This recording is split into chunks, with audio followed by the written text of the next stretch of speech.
All right, let's get going. No time to waste. Come on. I'm 88 years old, and only now do I understand how waiting for the right time slowly erased my life.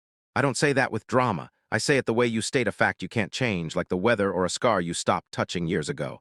I'm sitting in a small room that used to be my wife's sewing room. She's been gone 7 years. The light still comes in the same way it always did, but there's no one here to notice it with me. At this age, time feels different. It doesn't rush anymore. It just stands there watching you.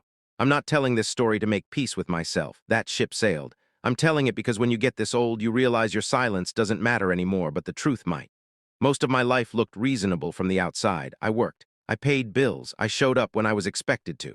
If you'd asked me at 40 whether I was wasting my life, I would have laughed. I was responsible. I was careful. I was waiting for things to settle down. That was always the phrase.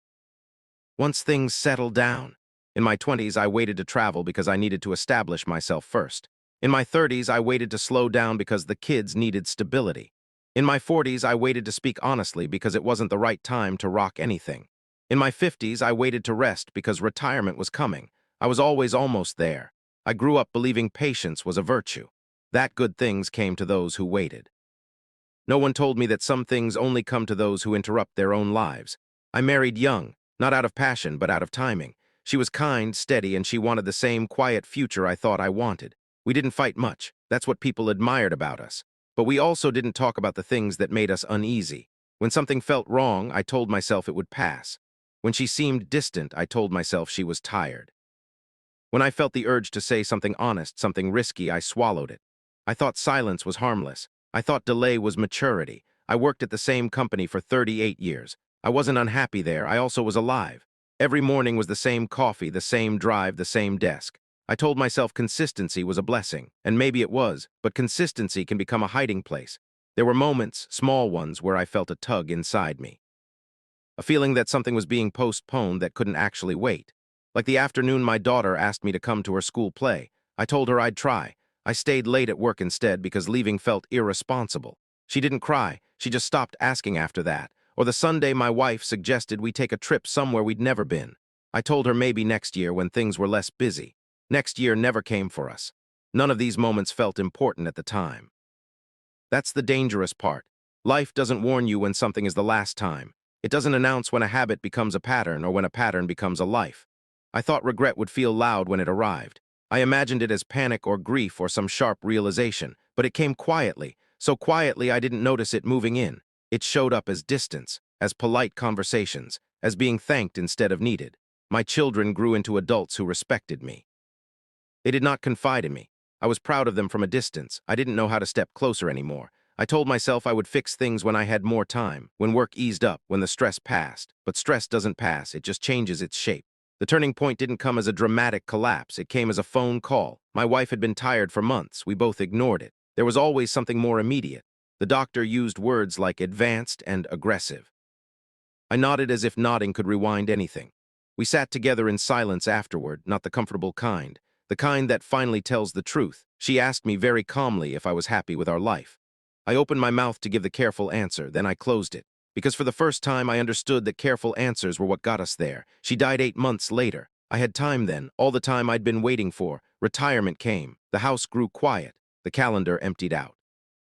And that's when it hit me. I hadn't delayed living. I had replaced it. I replaced it with preparation, with obligation, with the idea that real life would begin later. But later is not a place you arrive. It's a story you tell yourself to stay comfortable. There are things now that cannot be repaired. Conversations that will never happen. Versions of myself that never got to exist. I can't go back and be the man who spoke sooner. I can't be the father who showed up differently. I can't be the husband who asked harder questions while there was still time to answer them. All I can do is sit with the weight of knowing that nothing terrible stopped me. No tragedy, no great failure, just waiting. If you're listening to this, I won't tell you what to do. I don't have that right. I can only tell you what I learned too late. Waiting feels safe. It feels wise. It feels like you're being responsible. But years don't ask for permission. They just take what you don't use. I don't have many years left now. I feel that in my body and the way mornings come harder than they used to. I'm not afraid of dying. I'm afraid of how long it took me to show up while I was alive. That's the truth. I don't know exactly when people stopped expecting things from me. It wasn't sudden. It felt like a gradual lowering of the volume until one day I realized the room was quiet because no one was waiting for my response anymore. After my wife died, people checked in at first. Neighbors brought food, family called, then weeks passed, then months. Everyone assumed I was managing because that's what I'd always done, managed, handled, endured. I had built my whole identity around being dependable. And dependable men don't complain, they don't interrupt, they don't ask for more, they wait. I used to think loneliness came from being alone, but that's not true. Loneliness comes from being unseen for a long time. I had spent decades training the people around me not to look too closely, not to expect honesty, not to ask uncomfortable questions, so when the house emptied out, it didn't feel like something new. It felt like the final stage of something I'd been practicing my whole life. I would sit at the kitchen table in the mornings, coffee going cold, and think about how many times I'd told myself, not now. Not now to speak. Not now to risk. Not now to admit I wanted something different. I remembered conversations that never happened. The night I almost told my wife I felt like I was disappearing. The afternoon I considered calling my son just to say I missed him and decided it might sound needy. The letter I started writing to my brother after our falling out, then folded up and never sent. I always believed there would be a better moment, a cleaner moment, a moment where saying the truth wouldn't complicate anything. But truth always complicates things. That's not a flaw. That's the price. When I look back now, I don't see a life ruined by mistakes. I see a life shaped by hesitation. I wasn't reckless. I wasn't cruel. I wasn't absent in obvious ways. I was just slightly delayed over and over again. And delay is easy to justify. Delay sounds responsible. It sounds mature. No one warns you that delay has momentum. Once you get used to waiting, acting starts to feel unnatural. Speaking feels disruptive. Wanting feels embarrassing, so you keep waiting. For permission, for certainty, for conditions that never arrive. I used to think courage was about big moments, grand gestures, turning points. Now I know courage is smaller than that. It's the sentence you don't rehearse, the call you make without knowing how it will land, the moment you choose presence over polish. I didn't choose those things, not often enough. And the cost wasn't paid all at once. It was paid in fragments, in the way my marriage became polite instead of intimate, in the way my children learned to solve their problems without me, in the way my own thoughts grew quieter as if they knew no one was listening. Old age doesn't arrive with wisdom automatically. That's another lie. It arrives with clarity, and clarity can be brutal. You see your life as a whole instead of as a series of busy days. You see patterns instead of intentions, outcomes instead of excuses. I see now that I was always preparing for a life I never entered, preparing to be less tired, preparing to be more confident, preparing to be ready. Ready for what? I'm not sure. There's a strange grief that comes with realizing you were free more often than you believed, that no one was actually stopping you from speaking, from choosing, from changing direction. I wasn't trapped, I was cautious, and caution can hollow you out if you let it. Some nights I imagine alternate versions of my life, not better ones, just braver ones. A version where I told my wife the truth before illness forced honesty on us. A version where I let my children see me uncertain instead of always composed. A version where I chose presence even when it felt inefficient. Those lives don't haunt me. They instruct me. They remind me that life doesn't disappear in one dramatic moment. It fades while you're busy waiting for the right conditions. If I'm honest, part of me believed waiting would protect me from regret. That if I never acted too boldly, I'd never fail too loudly. I was wrong. Regret doesn't come from doing the wrong thing. It comes from never doing the thing that mattered to you. Now at 88, my days are slow. I notice things I never did before. The sound of birds in the morning. The way the light changes in the afternoon.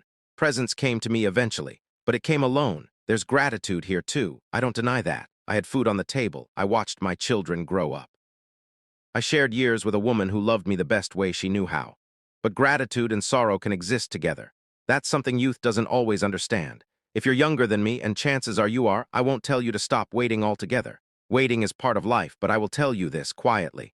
If there is something you keep postponing because you think it will be safer later, pay attention to that. Not with urgency, with honesty. Some doors don't close loudly. They just slowly become walls. I don't have many conversations left in me.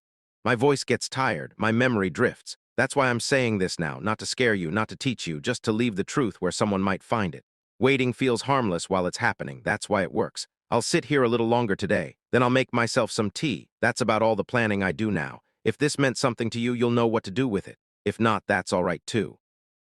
I've learned that some truths don't need an audience.